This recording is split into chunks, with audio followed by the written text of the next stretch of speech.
All right. Hi, Evan. How are you? Hi, Lena. I'm good. Oh my god, I'm good. How are you? I'm doing well. How's your life going? Been going good. Just been working a bunch. I recently had a kitty of mine pass away, which was very sad. So it's been Yeah, I saw. yeah, it's been a sad couple of days. But she was old. She was 17.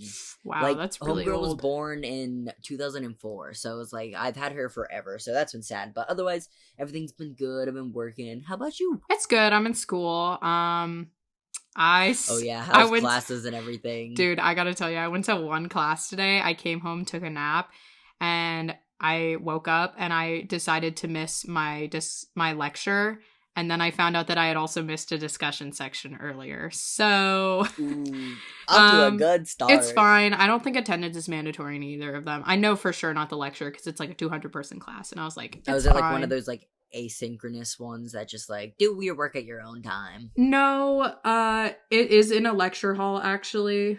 I think had it been this time last year, it would be asynchronous, but it's in a lecture hall. They just don't take attendance because there's two sessions, so like you can go to either one, Mm, and they record it, and you can just read the book.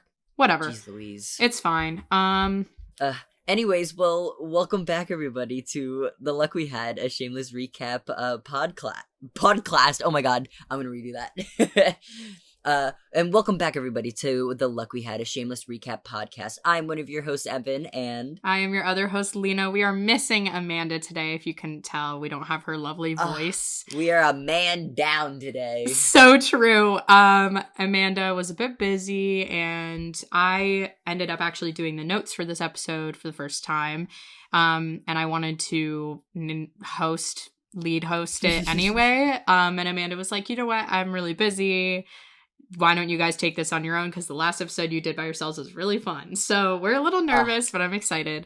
yes, give Um, Amanda the break she deserves, but also me and Lena are gonna go wild. she is such a working girl, but yeah, Evan and I might be a little all over the place because Amanda's usually the one that keeps us on track. I mean, In like, check. yeah, she's always like, guys, we should stop rambling. Let's go. So, today we are going to talk about episode 402, Simple Pleasures. It aired on January 19th, 2014. It was written by Nancy Pimentel. We already know this Queen. bitch. We are Love her forever. we're very, experienced with her, and it was directed by Mimi Later, who directed 105, Three Boys, 210, A Great Cause, 307, A Long Way from Home, this episode, 409, 408, Hope Springs Paternal. I made a typo. She did direct Hope Springs Paternal, though. That is the correct episode. 511, Drugs Actually. Yes. Which are all amazing episodes. And then she produced on The Morning Show and ER, and she directed the movie On the Basis of Sex, The Morning Show, ER, and a few episodes of Smash. So, in this episode, Fiona begins to enjoy the perks of living life just above the poverty line, using her new health benefits to take the kids for checkups. Meanwhile, Lip seems to have lost his mojo as he struggles in school and with the ladies. The previously on was Lip jacking a car, breaking into a car. Which was really interesting to me because I was just like, that seemed like such an old an gimmick old Lip anymore. thing. Yeah. Yeah, like he's at school at this point. Like he hasn't gone off the rails just yet. Well, it's also interesting that because usually they film the previously ons when they're already filming a scene somewhere, and then they'll just like do a little. Yeah, because you can normally see their outfits or whatever. Yeah, but that one I don't recognize any. They were just out and about and just decided to do it, I guess. They're like, let's just do this little thing. Let's just film a little bumper, you know. So, previously on Shameless, Fiona had sex with Mike, and he's a considerate partner. Debbie met Maddie at the arcade, and he gave her a ride home. Stan, the owner of the Alibi, died. Lip is not doing very well in his English class, but he's also not trying very hard, it seems. Carol is still pregnant, but Veronica discovered she is too, and Officer Tony found an ailing Frank in a crack house, and Carl decided to take care of him. So then we do the title sequence. We open on Fiona, Liam, Carl, and Debbie at the fancy new doctor's office that they can afford now that Fiona has insurance at her new sales job. Apparently, Liam has eczema, and one of his testicles isn't dropped yet. It's so sad. what an interesting just little thing they throw in. Well, in and this she's episode. like, he might have to get surgery if it doesn't drop, and Fiona's like, okay. All right. And Carl makes fun of him for it. But Carl then lets it slip to Fiona that Debbie has a boyfriend, and Fiona is shocked that Debbie didn't tell her. Carl is I wonder why. Carl is generally just kind of being like nasty in this scene, just like a total menace, and he hits on the doctor. He like makes some like really weird like remarks, being like, he yeah. asked him to like take his shirt off, and he was like, "Do you want me to drop my pants too?" Yeah, and she's like, slow down. And then no, yeah, she said he holds up his armpits, and she's like, you got a couple sprouts of like armpit hair coming in, and he's like, yeah, I got some down below too. You want to take a look? Yeah. And she's like, I'll take your word for it. That Carl also tries to get the doctor to prescribe him Oxy for Frank, but Fiona shuts that down like so fast. She's like, nope.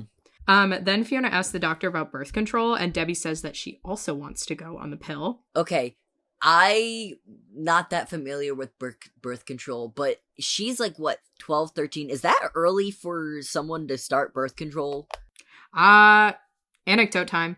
I was on birth control at the age of 11.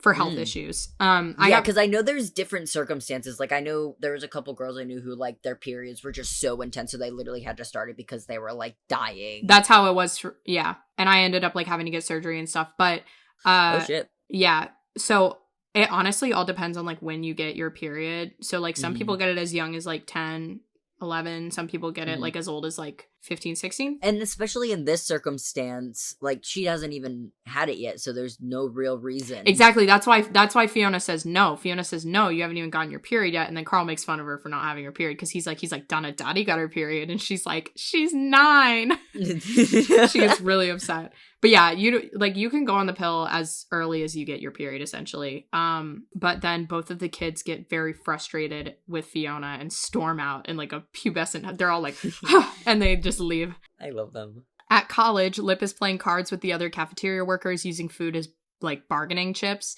Lip wins the hand and leaves with his earnings, saying that he has to get to a quiz in 15 minutes that he has not studied for yet. And I actually really love Lip's friendship with these guys. I thought this was a really fun little scene. I was like, okay, Lip, like, yes. Because we see that one guy, like, continuously, like, throughout with him in college. But I'm like, that's all we were ever given, though, is just, like, his quick little scenes in the back of the kitchen. Unfortunately, I really don't remember his name. I don't remember his name either. He was such a nice guy, He was so sweet. Maybe I just haven't been paying close enough attention. They've probably dropped a name, but I just haven't been paying attention. But you know the one. We all know the one. We all know who it is. A lot of this episode is just, like, very quick cutscenes. So back at the Gallagher house, Frank wakes up, takes a disgustingly orange piss in a Gatorade bottle, and then attempts to get some alcohol into his system by dropping it into his eyes with, like, an eyedropper. And he looks like shit. That close-up shot of him, like, that's like that scene of him just, like, when he, like sits up like a fucking, like, dude, zombie, he looks like and his shit. eyes are just strung. He looks disgusting. He looks so bad. And that piss that he takes in the Gatorade bottle literally looks like Gatorade. It's evil. I'm gonna throw up thinking about it. Anyway, back to Lip in what seems to be a macroeconomics class where the students are grading each other's quizzes.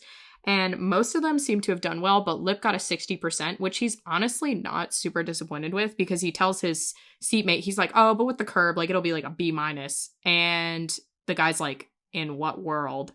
And I mean, like, to be fair, in college, C's to get degrees, like, yeah, like, you just have to pass. Yeah, you just have to pass. And, like, Lip's not one of those people that's ever seemed like he's been fighting for that, like, higher grade, like, homeboy, like, right, because it always used to come to him anyway. He didn't have to do a lot of work in high school, but now that he's in college and he has to kind of, like, catch up a little bit, he's like, well, as long as I pass and get the degree, because the degree is what gets you ahead. Anyway, the kid next to him brags that he studied all night and got 100%, and he's kind of right. Like, Lip is not trying as hard as he could be. Yeah. Obviously, we know that Lip's got other shit going on, but shit hasn't really hit the fan yet. Like, he could be focusing a little more on school. He could sit down and read that book just a little bit longer. He could have not played cards with his cafeteria mates and instead studied a little longer. But anyway, so the professor says that anyone who wants extra credit should come to the tutoring session. And then class continues, but Lip just kind of generally seems like lost or out of place. Like, he just looks really distracted. But I will say that college set is probably one of my favorite, like, shameless exteriors, though. Oh, for sure. The university that they used. Lip just looks so good in his college era, too. Anywhere from seasons 4 to 6, it's like, ooh, look at him. back. Look at He him be go. looking good. That hair, those With outfits. the hair. He be dressing good. He's literally dressing. He's looking so chiseled and fine. Yes. At the alibi, Kevin and Veronica meet with Alan, Stan's son, and his lawyer to discuss Stan's will. Alan seems salty that Stan considered Kevin more of a son than him because he's gay, which I feel like is pretty fair. Like, I would be pissed too. I'd be like, wow, what the hell? This random guy that he hired to work at his bar. And then they show like a very poorly photoshopped picture of Kevin and Stan on the wall that I think in season 11, when Kevin and Veronica were like packing up the alibi and they were looking at the picture of them with Stan, that's the same photo. They just added Veronica into it. I'm like 99% sure that's the same that's photo. Actually really funny. Which is just like, okay, like I'm not gonna expect any more out of a TV show, of course. Like, who especially Shameless. They don't. It's like, who even give a shit, honestly? Like, all of their like background like photos of like childhood photos, it's like either they rip them from the actual actor's childhood, or they always do that on productions. They always do that, but like, yeah, well, because sometimes it doesn't make sense. Like the backgrounds that they're in, they're like, that's not poor. Like, I don't know. But yeah, I mean, I wouldn't expect any more out of a TV show. Like, who gives a shit? Most people don't notice. It's just when people like us host podcasts and we do notice. And we are really looking. So the lawyer starts to read Stan's will, and I'm gonna like skip exactly what he says, but he leaves Alan his gun collection in the hopes that he'll kill himself. I hate to laugh, but it was funny. It was kind of funny. Because they just were so over the top with it. Like, they kept referring to Alan as she, and like he kept dropping the F word. I was like, ooh, all right. And they're shocked to find out that Stan left the alibi room to Kevin, which apparently Alan really did not expect. I feel like if I was Alan, I would have been like, okay, I kind of expected that. Realistically, I feel like just from what we know about like Alan and his dad, like he wouldn't have been left shit to begin with. So I'm curious why he was like, oh, he didn't leave it to me. It's like, you've never stepped foot in there. Right, like he wasn't involved in the process of putting Stan in a nursing home or anything like that. But Alan decides that instead of going through the trouble of contesting the will and then selling the alibi, because he doesn't even want it, he'll just have Kevin pay him a $500 rent per month for 2 years, because he says that's about the same amount that he would get. So that's what, like $12,000? Yeah. Quick math. Yeah. About $12,000. And then Alan then smashes Stan's urn on the ground and ashes go like everywhere. And everyone's just like coughing, and that like they're just kind of looking at it because he just walks out. The guy who was reading the will like holds his like tie up to his like face. Also, your side note, Alan looks like Lloyd / Ned, Jimmy Steve's dad. He looks just like him. And it's kind of creepy. I was thinking that while I was watching that episode. Old prissy gay dude with gray, like, quiff hair. Skinny with the quiff gray hair, yeah. Who was wearing a scarf and a peacoat.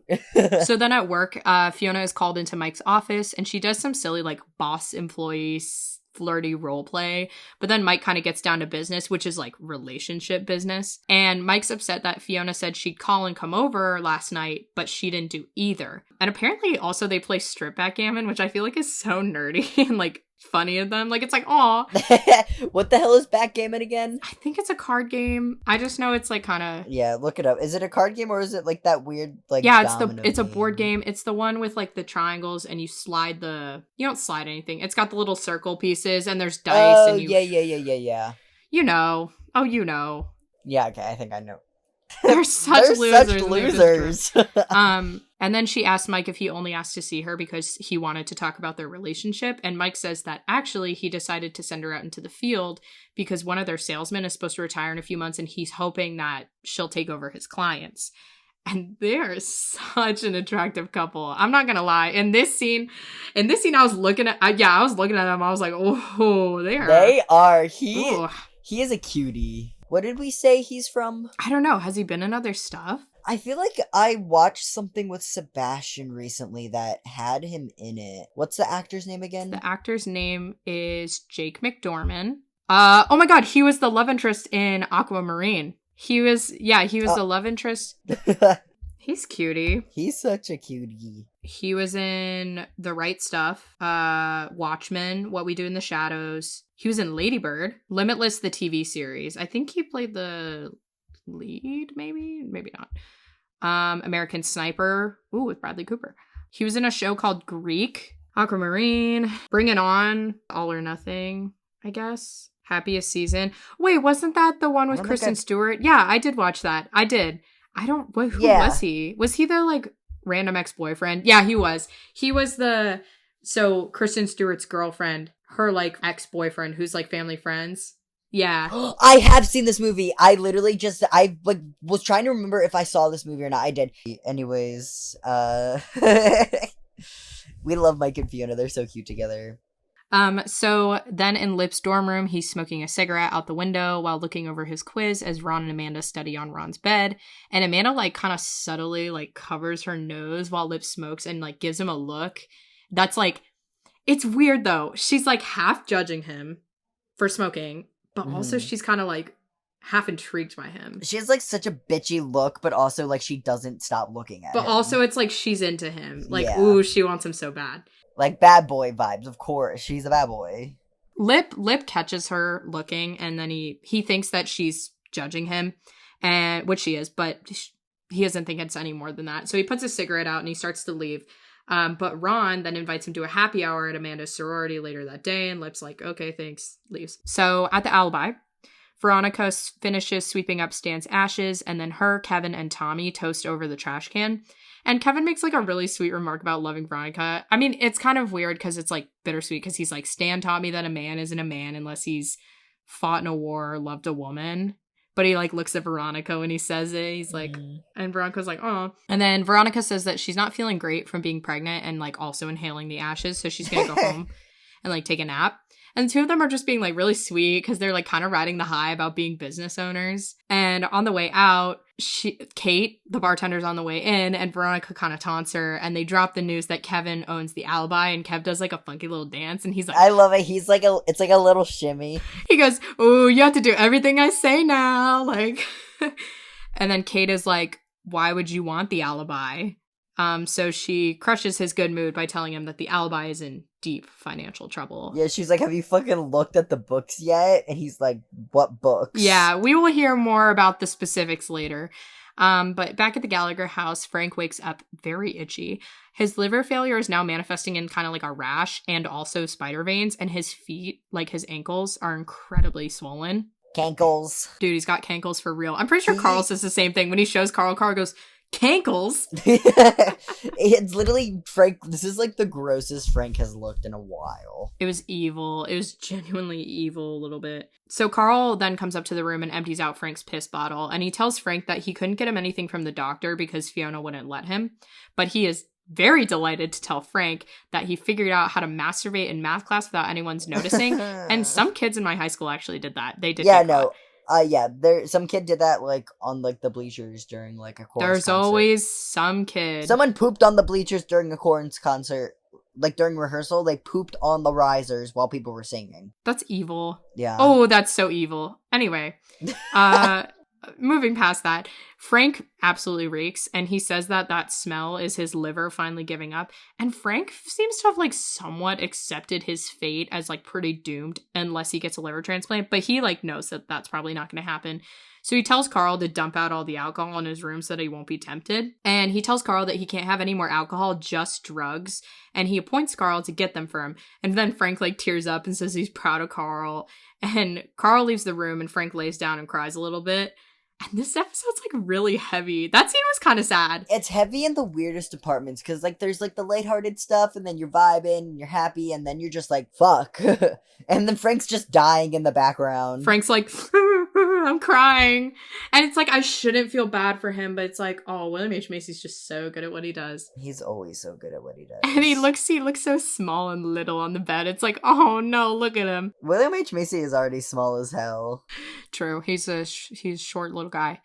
So in Debbie's room, Ellie is clothes shopping for her baby. Holly is watching porn, and Debbie tells the girls that Maddie invited her over to his apartment. So they ask if his parents are going to be home, and Debbie says that he didn't say, which according to Ellie means he's going to want to do it. And girl, I am convinced that Debbie being rotten is like almost everything to do with these two girls. Oh yeah. Putting these ideas in her head. They, like, during her, like, developmental stages, they were like, sex, men, only do Well, and it. Holly's just, like, sitting in the room with them, like, watching porn. Ellie's pregnant. Yeah. Like, and I don't know. It's just, like... So desensitized from at such a young age. Yeah, they're just teaching her to sexualize herself. And then Holly gives Debbie a condom to bring, and Ellie says that if he's a classy guy, he'll already have one in his wallet. But just so I feel like we need to say this, don't keep condoms in your wallet. Don't do that because of... They can wear down the latex. And then also the heat, especially like condoms aren't supposed to last forever. Like if it's in your wallet, yeah, they do expire. Yeah, like especially with like the heat and the temperatures, you shouldn't put that shit in there because it could fucking tear and make it more breakable. Don't keep it in your wallet. Do not keep it in your wallet. Don't keep it in a hot car. Put it in like an Altoids can or something. I don't know. Literally, it's like keep it at home, and if you're really in a pinch, just go buy some. Like, come on. Go puff them. Yeah. Debbie says that she doesn't think she's ready for sex anyway, but Ellie says that this is the perfect time because she hasn't gotten her period yet. And Debbie says that she's still not sure and that she hasn't even told him how old she is. And Holly and Ellie are both like, don't tell him. Don't tell him because he'll dump you if he finds out you're 13. Homeboy doesn't even need to know she's 13. She looks like she's 13. She looks 13 and he just doesn't give a shit. But they're like, keep your mouth shut and act like you're 16. These girls are just evil. So Debbie leaves to go to the bathroom and Carl passes her in the hallway and then he like goes to stand in her doorway so he can hit on Holly and she's kind of flattered because he like stands in the doorway and she's like, what the fuck are you looking at? And he's like, making a mental image for my spank bank later. And then she like sits up and like adjusts her shirt and like pushes her hair back. She kind of sits up and like, yeah. And then she's like, oh, and I'm like, no, you were a child. Yeah. So back to Fiona having the time of her life in the company car. And she's on her way to like, I think it's her last sales call of the day. Homegirl got her little Mickey D's or whatever. Yes. I think she's eating Arby's actually. Because I remember seeing it and being like, oh my God, Arby's. Please. So true. So she gets a call from Mike and she answers the phone like on the Bluetooth. She's like, yo, yo, yo. And it's like, oh, girl, don't do that shit. Embarrassing. But Mike asked to revisit their earlier conversation about her saying she was going to call. And the show does a conversation with a split screen, which I feel like they haven't done since season 1. Like a real legit split screen, which was kind of nice. Yeah. I remember they did that a lot. I liked it when they would always do like the phone call scenes. They'd have like the both like a partners. split screen instead of just kind of like cutting to it or like assuming what the other person's saying. Like I do like a good old split screen every once in a while. So do I. So it was kind of nice.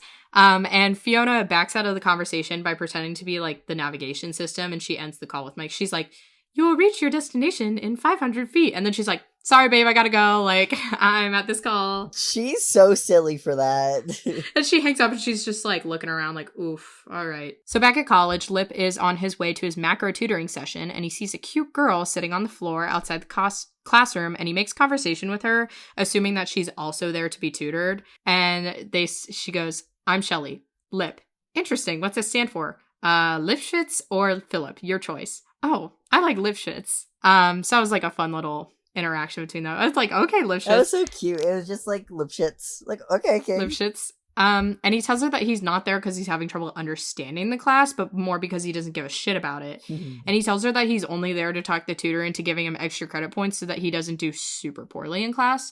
And Shelly is serving peak 2014 with her little infinity scarf and her bright pink cardigan. She is so serving her 2014. Boots, her baby blue fucking skinny jeans. Her tote bag. Like she is dressed for fall college. Dude, she is serving. And she got her blonde straightened hair. And he's super cocky about like being able to talk the tutor into giving him extra points. And then when the door opens, they find out that Shelly is the tutor and that getting those extra credit points will not be as easy as he thought. She's like, you come in Lipschitz? And he's like, fuck. He's like, goddamn. But like, he's kind of laughing about it. Like, he's like, oh, I'll charm her though. Yeah, he was like, damn, she got me. Meanwhile, Carl is at Kev and V's house convincing her to give him some pain medication for Frank. And he lies and says that Fiona's on board with it. V says that she's a ghetto nurse, that it's better for people in the neighborhood to come to her rather than waiting forever in the emergency room because she's cheaper, even if it's illegal. Queen. Which, like...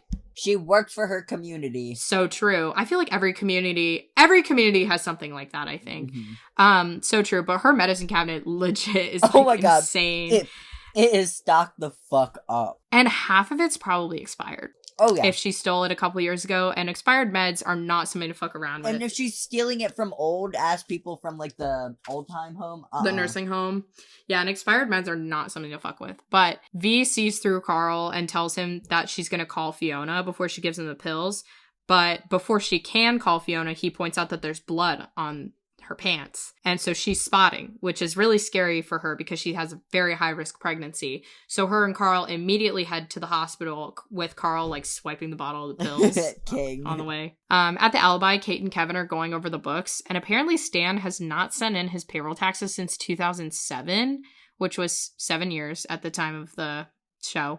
And he hasn't renewed his business license since 2010. And the bar doesn't make enough money. How the fuck does that business stay open if those things have not been renewed? I don't know. I feel like maybe it's that it's like so empty a lot of the time that people just assumed it was like empty and abandoned. Mm-hmm. But the bar doesn't really make enough money to like really support itself with all these expenses. And Kevin decides that now the bar patrons have to pay for like previously complimentary nuts. Like he takes it out and he's like, no, you have to pay for these now. He like snatches it from Tommy. Yeah, and Tommy says, speaking of nuts, I dumped my load in Mickey's wife last night. Not bad. So we have some foreshadowing of Mickey's upcoming storyline with Svetlana, but no actual Mickey sighting in this episode. No Mickey in this episode. Very unfortunately. Maybe that's why Amanda was like, I'm good. She was like, I'm bored. Amanda was like, you guys can do this one without me. And we were like, oh, okay. So Carl calls the alibi and tells him that him and V are at the ER, and she relays that information to Kev, and he rushes out. At the Illinois Gliders Stadium, Fiona's trying to upsell the owner on buying personalized cups for the game. And he like he catches on to what she's trying to do, but she charms him into like continuing to talk to her and indulge her. Isn't she like eating like a pretzel or something? she's like, why don't you go show me the concession stand? I'd love a pretzel. No, she says a churro. She's like, I would love a churro. You have churros? And he like leads her there also because she's like, I'm girl, like I'm so cute. Yeah, like we said, this episode's just a lot of quick scenes. But back at the tutoring session, Lip seems to be paying more attention to the hot tutor than to the work he's supposed to be doing. And when she comes over to check on him, he invites her to the sorority happy hour with him, and she says that she'll already be here because it's her sorority. So obviously she seems like very entertained by him, but she's not like biting his line. Like she's not like, oh, I want to hook up with this guy. Yeah, she hasn't shut him down yet, but she's just like keeping him at like arm's length. Right. Like until other options come along. At the ER, V and Carl are waiting on the doctor, and he jokes about suffocating her with a pillow so that Frank can have her liver when she dies. Obviously, Carl doesn't know fucking anything about liver transplants, but he's like, I could suffocate you with a pillow, and she's like, shut the fuck up. Like, so Kev finally arrives, and Carl immediately leaves. He's like, can I go now? And she's like, fucking leave. Yeah, she's like, go. She's like, you don't want to see what's wrong with me? And he just like looks at her, and she's just like, go. Honestly, okay, who is letting this little kid run around the city all willy-nilly? Like, I get that those kids up and leave a hospital so often. I'm like, where are you going? Well, dude, it's like, I get that they're Gallagher children and that their rules are different, but he's like 11. Like, he looks little. Like, where's he going? Like, nobody is just like, where's that little kid going? Like, what's he up to? Like, you can't tell me everyone in Chicago knows the Gallaghers.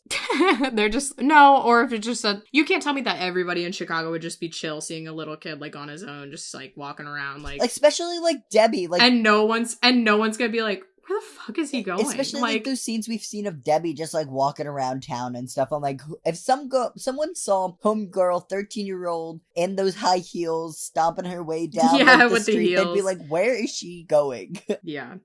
So, Kev starts freaking out about, like, waiting for care, but Veronica's just like, please comfort me, and it's, like, a sweet moment. He lays in bed with her. It's so sweet. I want to be hugged by Kevin. I bet he feels so comfy. He's just like, I'm very big. At the same time, in the hospital, Carl is making his way out when he gets the idea to head up to the organ donation center. So he goes and tells the nurse at the front desk about Frank's failing liver, and she gives him some at-home blood tests so that he can test his siblings that are over 18 so that they can hopefully find a match. And Carl mentions that Frank only, he's like, yeah, we definitely have all of the same blood type. My dad only cheated on my mom with a Mexican whore and they can't get pregnant. And it's like, first of all, that's not how that works. Second of all, that's not how that works. Third of all, and this lady, she's like, okay, get out of here. I'm done. Like, from the moment Carl opened his mouth, she was like, nope, yes. nope. She's like, all right, whatever. Back in the hospital room, Kev and V are finally being seen by a doctor, and they get the news that they're having triplets. And Veronica freaks out because they can't afford 4 babies. Because, we have Carol's baby too. Mm-hmm. But Kev is super excited, and he tells everyone in the hospital about his magic penis. I have a magic penis! He's like, I got a magic dick. But no, Kev, it's that Veronica ovulated multiple eggs. If anything, Veronica has a magical womb. Yeah, literally. Like, she had a... Your sperm was just like, I'm out here. She had a 0.1% chance of getting pregnant. Now she has 3 babies up in her uterus. And then she ovulated 3 eggs at once. But back to Fiona, she's driving back to the office from her last sales call, and she gets another call from Mike, and he's really excited to tell her that all the clients loved her, and the gliders guy did decide to order the special cups. But then Mike steers the conversation back to her not calling him the night before, and Fiona really, I'll tell you. Okay, so Fiona doesn't think it was a big deal, but Mike stresses the importance of accountability and communication in a relationship. I don't think he's necessarily in the wrong. And I do think that and the way when they do end up having that conversation, he is kind of just do what you say you're gonna do and we're not gonna have a problem. And then she's like, okay, and he just lets it go. I think that was perfect. That was the best way to handle it. Fiona ignoring him and trying to brush it off as something that's not important. She knows that he was cheated on by his wife, and I feel like she knows that trust and accountability and communication and honesty is really important to him. And the way that she's kind of brushing it off, you're not seriously mad about that. It's well, he was gonna hang out with you, he had plans with you, and then you just. It wasn't even you blew him off. Well, it's it wasn't even she texted to say she wasn't coming over. She just straight up didn't come over. Didn't contact him at all. And so if that was me, I would be kind of upset. I'd be I've been waiting around for you. I could be doing literally anything else. So anyway, but him letting her off with just kind of just do what you say you're gonna do and we'll be fine. I think that was perfect. Yeah, no, 100%. Especially what you said, Fiona blowing him off continuously is where I had more of my problem than anything, because you did do all those things. He's just hey, why didn't you text? And she's oh well, I was doing something. But I was well, because it's not like she is scared to have this conversation with him. She's blowing him off because she doesn't think it's important. Yeah, she doesn't think it's a big deal. She thinks it doesn't matter. So, and it's just it doesn't matter if you don't think it's a big deal. He cares about it, so you should listen. Yeah. Anyway, great timing though, because they don't actually end up talking about it yet. A guy is honking at Fiona and tailing her. So Fiona hangs up on Mike and accepts a call from Carl asking her what her blood type is. And he tells her about the possibility of her donating her liver, but she is not having it. And Fiona, who has such a short temper sometimes, is getting really frustrated with this guy tailing her and honking. So she moves over a lane and lets him pass her, and then he yells out his window at her and calls her a bitch. So they both start yelling out the window at each other, and she says he has a tiny penis, and it snaps. He brake checks her. This scene gives me secondhand embarrassment. I don't like watching It's literally, well, because all those people are watching her, and she's screaming. So he gets out of his car and grabs a bat. And she freaks out and tries to back up, but no, there are people behind her. It's too late, and the guy smashes the windshield of the company car. And it's damn, this guy's issues. All she said was that you had a tiny penis. Yeah. You drive a pickup truck. Of course she's going to say that you have a tiny penis. He just committed a felony. For real. Well, but when she's screaming, and she's back up. It gives me embarrassment, honestly, the way she's screaming at him. I hate that scene so much.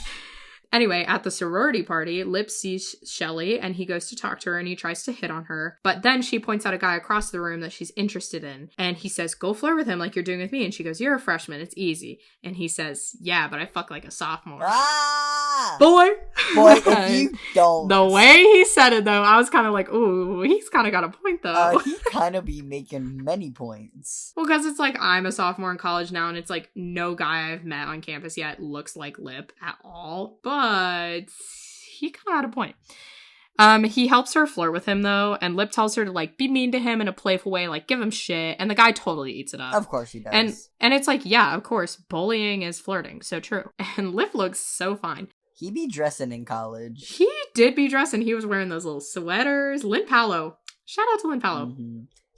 He got rid of those tank tops and those shorts, thank God. Because it's cold. Yeah, it's cold. And then obviously they come back in season 5, but everyone be dressing better when it's cold outside. Yeah, season 4 is just ooh, the outfits. And the song in this scene is Wiser by Old Man Canyon.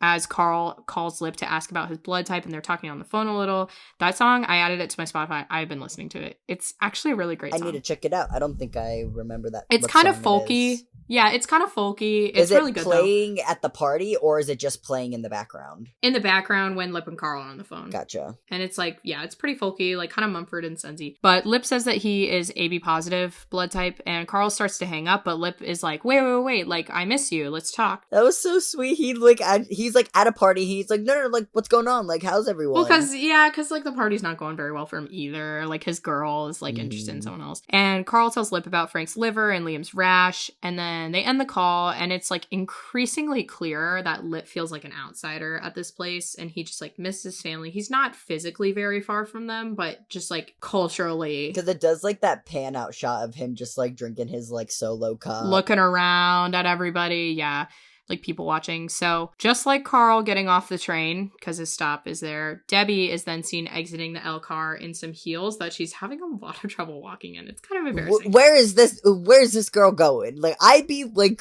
I know where this girl's going. But like, if I was just like anyone on the street, I'd be like, little girl, little girl, like, where the hell are you going? Damn, I feel like we're getting through this episode so fast. We're like kind of almost done. We're speed running. And we've only been filming for 40 minutes. Ooh, all right. This might be a little short. Oh God. We're making it easy for Amanda. That's what we're doing. Well, we're not rambling and talking. Well, because there's no Mickey, too. There's nothing to really, like, analyze. Because this episode, I will say, is, like, kind of just a little bit of filler setting up for later episodes. But back at the Gallagher house, Carl wakes Frank up and presents him with the pill bottle he stole from V, and then Carl tests Frank's blood and discovers that he's O positive, which I think is the universal donor, but not the universal receiver. Yeah, everyone can get O, but I don't think everyone... Like O positive people, well, because it's like O positive, O negative. O positive people can give, O people can give to everyone, but they can only receive their own blood type, I think. Except I think they can receive... O negative? Maybe it's AB, or O negative, something like that. I don't even know what blood type I am. We did something like that in forensics. We didn't test our own in forensics, but I think because it would be a biohazard just to be like having a bunch of kids bleed in class. Having your blood out. Put that blood back where it came from. Yeah, I think I remember asking my doctor, because I did donate blood a couple years ago, and they need my blood type. I was A positive, I think. My parents don't know theirs. I think my parents know theirs, but I don't know. I'm either A positive or B positive. I just know I'm an A or B positive, but I'm not AB. That's all viewers out there who now know my blood type. So true. Is that like, I don't think that's like sensitive information. No, it literally is. It's just kind of funny. Like, first thing, icebreaker question. It's only for literally if you need to do a transplant or donating. That's the only time that information. Well, it's like anybody could find out if they wanted to, too. Well, it's also like, what a fun little icebreaker question. What's your blood type, by the way? Can you honestly, I'm just going to roll up to a hospital and be like, yo, you got your blood type cards? I saw it on Shameless once. Yeah, like, can I test my blood right here? Take my finger. So, after getting Frank's result that he's O positive, Carl walks to the bathroom and starts rooting through the trash. I hate this scene. No, we don't know what happened yet, though. Back at the sorority party, some guys are watching a pair of drunk girls make out. God, I wish that was me so bad right now. God. I wish I was kissing a girl so bad right now. But Lip passes by, like, pretty amused. And then he sees a girl that he, like, half recognizes. And, fun fact, that girl used to be like one of Shane Dawson's friends and was in a bunch of Shane's videos back then. She's also in his movie Not Cool, and she's she's a very I remember her. Yeah, she's a very famous like voice actor. She does like a lot of like voice acting for like animes and video games. Yeah. I'm assuming I forget her. She's not friends. Her with name Shane starts anymore. with an S. I know that. It's like Shane. Sarah? No, it's like I think it's a. Like Shane Lee? Like a weirder it's like name. Shane Lee or something like that. Shaylin? Because Shane Lee was like that's Shane Dawson's full name. Shane Lee. Sheremy with a CH. Sheremy Lee is her name. Mm. She's a really good actor. I'll just say that. She's a really good voice actor too. She did great in this scene, yeah. So he strikes up a conversation with her. Apparently he went to high school with her younger brother, and she remembers his family because she's like, oh, Wallace Street. Because they connect on being South Side, because they talk about growing up at different high schools. Also, and they both went to the same high school. It's just she graduated a couple years before him. Just by the way, Sheremy Lee has 371 IMDb credits. Homegirl's been working. Yeah, she's a voice actor. Yeah, she's booked and busy. Dude, she's in every single anything. Good for her. Yeah, literally good for her. So Lip is an asshole and implies that she's only there because she's escorting or like, you know, kind of like there for hire. But she rightfully so tells him off and says that she goes to school there. And she says that there's only about 5 kids, now including him, from the back of the yards that go to Chicago Polytechnic, which is the fake university they made up for the show. And she says that it took her a long time to catch up to the level of education her peers already came in with. And she's trying to bond with him over like struggling with higher level education coming from a poor background. But he interrupts her and asks her if she wants to smoke weed at the cafeteria and then have sex. And she's like, are you fucking kidding me? So she turns him down. She was so girl boss about it. She goes, oh my god, this line. She goes, wow, so you think that just because you were some hot shit back home with that hood rat attitude, it's going to work here? And it's like, so true. Unnamed female character. She did not get a name.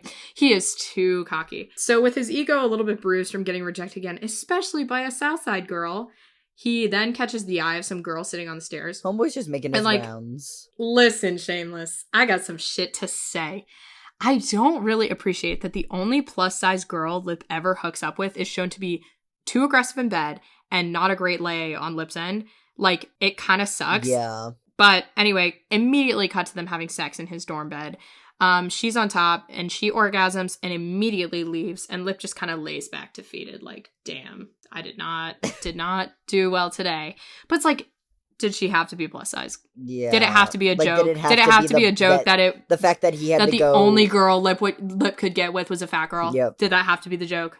Anyway, and maybe that wasn't their intention. Like they just hired an actress, but I have a hard time believing that. I have a hard time believing that they didn't write it into the script. But at the same time, it's believable that they did that intentionally because not 4 seasons later they did the same exact plot line. With Lip? No, with Lip and Trevor when they go to the bar with the chubby people. Oh, with Ian and Trevor with the fat with the chubby guys and they're the bar. And Trev's like, yeah, I just hook up with them because they make me feel good about myself, the fact that I'm still sexy to them. Because they know that like they can't get anyone normally, but they know that they desire me, so I go there specifically because I know they can't have anyone else. Like, ew, fuck, gross of you, Shameless. Like, it's just so evil the way that they talk about that. It's so evil. They like dehumanize people just because they look different than the characters they write for. Right, and it's like all the characters are assholes. Really with the exception of Carl. Carl dates one plus size girl. All of the characters date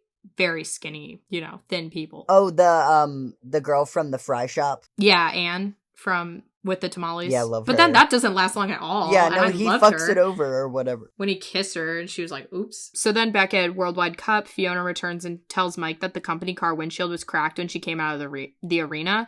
And he like kind of calls her bluff on it, like just testing the water, asking why she didn't mention it when he called her. And so she like kind of passive aggressively fights back and is like, well, you were too busy giving me shit about not calling you last night, so I couldn't mention it. So he's like, okay, I'll give you a ride home. And she leaves with him, and she feels, like, very obviously guilty about lying to him. Mm-hmm. But it was kind of shitty of her to be like, well, you were busting my balls about not calling you. Yeah, like, whatever. That's not an excuse. Like, property is damaged at this point. Like, who gives a fuck? Right. Well, and it's not just cracked. Like, she's like, yeah, it was cracked. Like, that implies it's, like, a little crack. It was shattered. No, it's shattered. That shit was shattered, dude. So, Carl returns to the hospital and updates the nurse about Frank and Lip's blood types. And it's like, bitch, why would she care?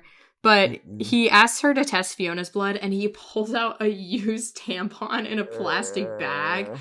And she is like, no, you should have pressed it to the card yourself. And damn, I feel like I was paying too close attention to this, but damn, that tampon is soaked as hell, but the string is completely white. Yep. And everybody who has a period and has used a tampon knows that when the tampon fills up, the string starts to soak too. Ooh, girl. Anyway, so then Debbie arrives at Maddie's apartment and he lets her in. Prop's apartment was a man. Yeah. And he lets her in, and it's, well, because, like, you could live in an apartment with your family, but it's incredibly awkward from the beginning, and it's so awful to watch. I hate it. Yeah, she asks if his parents are there, and he says that they live in Gary, Indiana, and she's like, oh, you live alone? He's like, yeah. And so she sneaks a peek at his wallet, and it has a condom in it, and I can't remember if she says classy or if I just wrote that being like, wow, classy. And then she sees his ID. He's 20. You're 20? 20? You're 20? 20? So super freaked out, Debbie stands up and immediately admits that she's only 13. Maddie's shocked, but he kind of like takes the news in stride. Such a creep. Like, I understand why he doesn't want to hurt her feelings, but it's like, why would you let her stay? Yeah, like, it'd be one and thing. then he like, it'd be one thing if it started off. and then he like holds her hand. It'd be one thing if it started off as just only a friendship, but like it started off as them like being more than just like friends. Well, even then, it's like, dude, what do you have in common? Yeah, what do you have in common with a 13-year-old? Regardless if you're just being friends, like there's no reason you need to be with a 13-year-old. Like, girl. even if that, then it could be more of like a older brother relationship, like he drives her around and stuff, because that's like kind of what he does. But I cannot imagine how awkward it must have been for Emma to film this scene. Yeah. If I was little 13-year-old Emma, I would have been like, ugh. Imagine that fucking guy. That dude's was probably older than 20 in real life. Right. Well, probably around there, 2021. Oh, what if she had a crush on him? That would have been so sad. I hate that. But Maddie, so Maddie puts Storage Wars on, and like, okay, damn, that show bangs. Storage Wars. Have you ever seen Storage Wars? Yeah, dude, that show actually kind of fucks. Dude, that show fucking bangs. Well, the Canadian one used to be on Netflix. That one was the best because all the people had such big personalities, but they weren't like weirdos. They were just only remember the TLC one. I thought it was on A&E. You might be right. Yeah, well, because there's like Storage Wars America, which was like A&E, and then there's Storage Wars Canada. But Storage Wars Canada, ooh, that one's so much better. If they ever put it back on Netflix. Back at Kev and V's house, V tells Carol about the 3 babies, and then she tells Carol that she's going to have to abort her baby because she can't feed 4, and Carol gets upset. Obviously. Of course she's going to get upset. So Carol argues that V can just hire a wet nurse, but Kev tells them the news about, like, the alibi's poor financials. Like, she's like...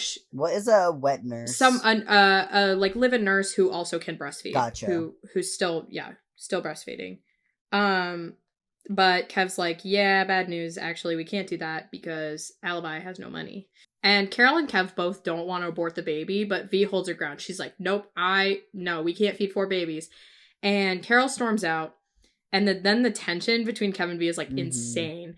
He tries to comfort her, but she's still angry. She's like not having any of it, especially because he's not submitting to her. Like, he's not like, okay, you're right. Like, we can't feed 4 babies. Like, he really does want to try to make it work. So Lip returns to the cafeteria and meets his friend, but his friend has to go home to the wife.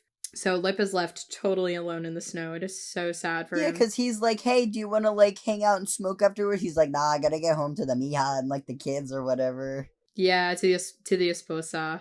And, yeah, he's left totally alone. He's like, I got no girl, I got no friends. Like, Ron and Amanda are gone. He's not at home. And it's like, for someone like Lip, who is always surrounded by people, growing up in a house like that, to be totally alone is like kind of sucks sometimes. Like, it's like sad him standing in the snow smoking like a joint on like by the dumpsters. I know, he just sits on the curb and he's like, well, I'm just here.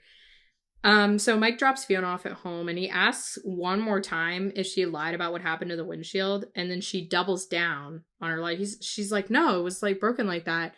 But then he confesses to her that the police called about the incident and that he totally caught her lying to him. And she's really upset that he set her up like that. But he's like, you shouldn't have lied in the first place. And they have this argument and they exchange words. And he says, why would you do that? And she says, it's because it's what I do. I'm a Gallagher. And it's like, shut up, shameless. Everybody take a shot. Fiona blamed her problems on being Gallagher. Once again, drinking game. Everybody take a damn shot. Every time they say, it's because we're a Gallagher. I'm a Gallagher. Dude, shut up. Literally shut the fuck up. Dude, I have never heard anyone use their last name that much in vain. I know. Anyway, Mike gives her an ultimatum saying that he can't be in a relationship where there's lying, and Fiona fires back that she can't be in a relationship with ultimatums. Stupid. So she starts to walk away, and then she pauses. She's like, fuck. She turns around and concedes. And their first fight, and Fiona was wrong. I will stand by that. Fiona she was stupid and she was wrong. And Mike, Mike is very clear with her. He says, lying is my number one thing. I can't be with you if you lie to me. And poor Mike, she does not stop lying to you, homeboy. She doesn't. So they make up anyway. And then Maddie's car pulls up and Fiona catches Debbie walking inside and she kind of chases after her, but Debs gets away. In the living room there, Carl and Frank are on the couch, and Carl tells Fiona that her and Frank are a blood match and that she could donate her liver to him. So Fiona, on YouTube, finds the video of the window getting smashed, and she's super embarrassed, really stressed out, and, like, just to pile on top of it, this whole Carl thing, Fiona tells Carl that she won't donate her liver, causing Carl to just, like, explode again. His little puberty rasp. Yeah, he's like, Fiona, like, blah, blah, blah. He's so mad at her. And she fires back, saying that she's taking care of her for a change, not Frank. And it's like, okay, girl. Sure you are. So Carl storms upstairs. He's really upset. And Frank says, it's okay. If Fiona won't do it, I'll get my other daughter too. Boom. Mic drop. Well, Fiona's confused. She says, Debbie's under 18. She can't do it. So Frank drops a bomb. He has another daughter, Samantha, who's older than Fiona. And he just, like, smirks at her. And her jaw is wide open. And Frank walks off, leaving Fiona to think about what he just dropped on her. What the fuck? And that's the end of the episode. Well, the end credit scene is Carl jacking off in the back of the math class, that little fucking demon. This show. And the end song is Harvest by Mergence.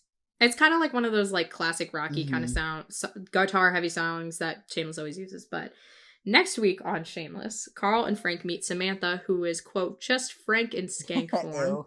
Debbie plans on having sex with Maddie. Lip struggles with time management, and Fiona meets Mike's brother, Robbie. Juicy episode next week. Yeah, for sure. Next week, some big things. Is next week Strangers on a Train? No, I think that's That's episode 4. That's one episode from now. Is it My Oldest Daughter? Yeah, that's next week. Is next week's My Oldest Daughter? I don't think Strangers on a Train is the one after that. I think it might be 06. No, it's episode 4. No, 06 is episode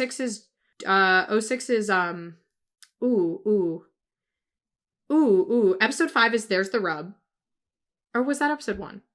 Hold on, I'm gonna try to remember. Don't tell me. No, you're right. But you're right. Strangers on a Train is 404.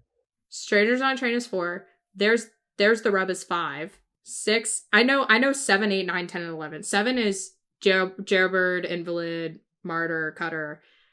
8 is... What'd you say 5 was? 6. 5 is There's the Rub. 6 is Iron City. Yeah. Am I right? Yes! I'm so good at this. Yeah. 5 is There's the Rub, because it's all about the rub and tug. 6 is Iron City, because that's when Fiona goes to jails. 7 is Jailbird, Invalid, Martyr, because that's when Ian comes back. 8 is Hope Springs Paternal. 9 is Ballad of Bonnie and Carl. Legend of Bonnie Carl. 10 is I'm the Liver. No, 10 is Liver, I Hardly Know Her. Liver, I Hardly Know Her. 501 is I'm the Liver, I think. 11 is Emily, obviously, and 12 is Lazarus. Yeah. Obviously is Emily, and 12 is Lazarus. Yes, of course. That's so embarrassing. Yeah, how me, dare actually, you? that I know all these. Well, and then season 5 is it's like I'm the Liver, the 2 Lisas. Fuck, I don't remember. The 2 Lisas is episode 3, I think, and then episode 4 is like A Night to Remember. Wait, what? 5 is 501 is Milk of the Gods. Milk of the Gods. Milk. It's episode 2. I'm the Liver. Episode 2 is I'm the Liver, because that's when they go to the brunch. Episode 3 is the 2 Lisas. 4 is A Night to Remember. Wait, what? 5 is Rite of Passage. 6 is Crazy Love. 7 is Tell Me You Fucking Need Me. 8 is Uncle Carl. 9 is Carl's first sentencing. 10 is Southside Rules. 11 is Drugs Actually, and 12 is Love Songs in the Key of Gallagher. Yeah. Ooh, I can't do season 6. I don't even think I could do any season after that. I can't do fucking any of them after 5. That's insane. I don't know them. I just don't know what they're called. I remember what happens. I just don't know, like, what the episode titles are. Well, God. We'll How'd you like this episode, Lena? It's whatever. It's just filler, mostly. Yeah. I did like taking the notes, though. I thought that was fun. So maybe if Amanda ever needs me to do it again, I will. I like this episode. Yeah, it's just, like, it's filler. It kind of just sets up everyone's emotions and kind of, like, how they are and what's gonna happen in, like, the later season. Like, especially, like, next episode is kind of, like, a lot of major plot points that start you... next episode is when you see all the plot points that you continue to see throughout the season. Right, like, it's only the second episode. Like, the first episode is spent setting up what happened during the break. And then this is setting up what's going to happen later in the season, what the season's going to be. Next season we get the new daughter, quote unquote, which is Sammy, and then we have Maddie and the whole Debbie relationship, we know that which we continue to see. Maddie and Debbie, Fiona lying to Mike, they're kind of planting that seed, and then like Carl meeting Robbie, who we will see. Yeah, and we have like tinkerings of the rub and tug, and financial problems with the alibi. No mention of Ian yet. Yeah, there was no mention of Ian this episode, right? I do think in the next one, in the next one though is the one where Mickey asks about him, right? Has sex with that redhead. No, girl, is it? Maybe? It's no, that was season 5. What it is, I think it's the scene with Mickey at the bar, and he's like, "Have you heard from Gallagher?" And he's like, "Frank, no one's fucking heard from him." And he's like, "No, the redhead." I thought it was the one where he's really drunk at the bar, and he goes, "I like fucking carrot tops, blah blah blah," and then Kev points out a lady like across the bar who's a redhead, and he's like, "Well, maybe you should buy her a drink." That's after he already. Like, I don't need to. That's after Ian comes back, so he already saw Ian there.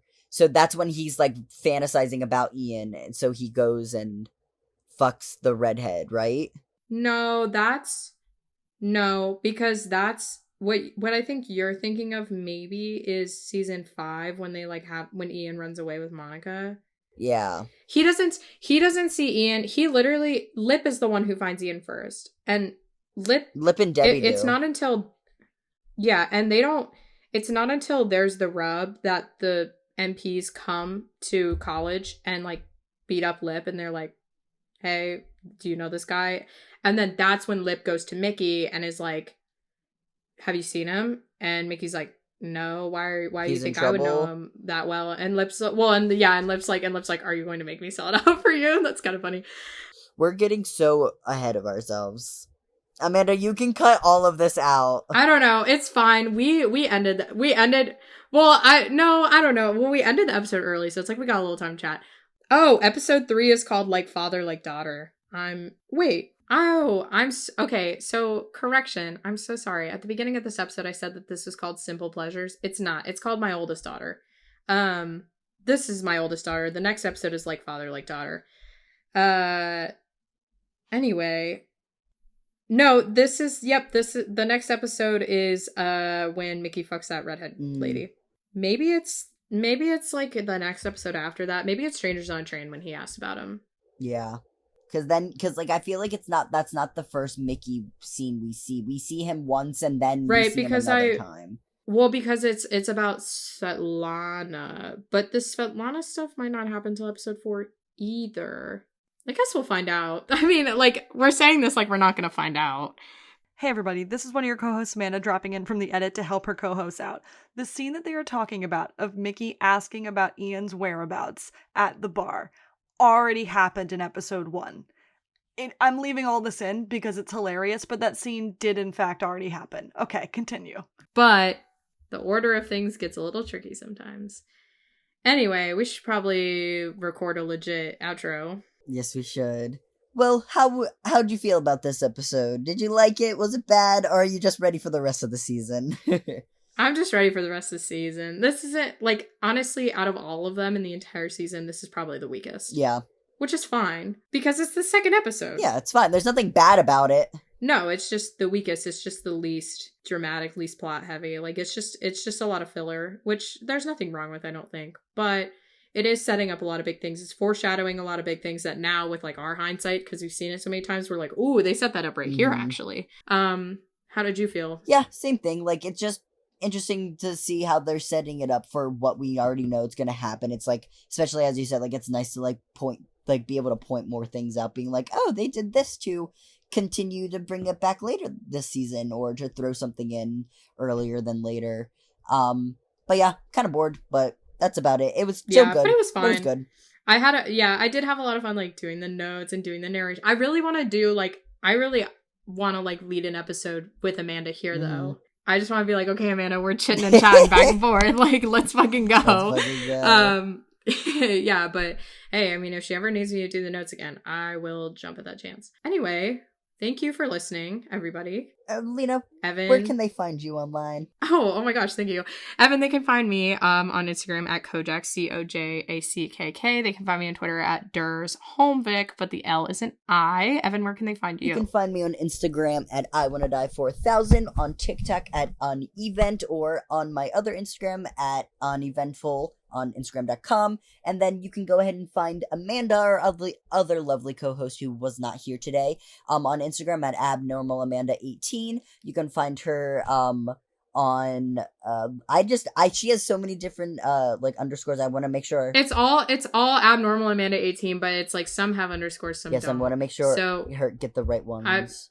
Yeah, you can find Amanda on Instagram at abnormalamanda18. You can find her on Twitter at abnormalamanda, and you can find her on TikTok at abnormalamanda_18. You can email the luckwehadpod@gmail.com. You can find us on Instagram at luckwehadpod. You can find us on Twitter at luckwehadpod and TikTok at luckwehadpod.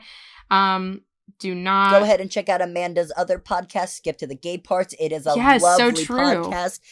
She I believe is just uploaded their the Black Sails episode about the gay pirates, so everyone go check that out. Yeah, she loves the gay pirates. Yeah, and don't forget to like rate, review, and subscribe. Send us an email, leave us a comment, whatever. It really does mean a lot. Yes, we love to hear from you. Every time somebody messages us on our Tumblr, I do run our Tumblr. It is also at luckwehadpod. If you want to buy a sticker, go ahead and DM me, or you can go ahead and message the Luck We Had Instagram. We got plenty of stickers, and I'll always throw in a little extra. He really does love to throw in little extras. But yeah, we've had some really great interactions from like people who listen to the podcast lately, and it's just been really fun talking to you guys and just sharing theories and things like that. So don't be shy to message us. Even if you're just like, hey, I listened to this episode, I'd be like, hell dope, yeah. Thank you. Fuck yeah, what did you think? Like, you know.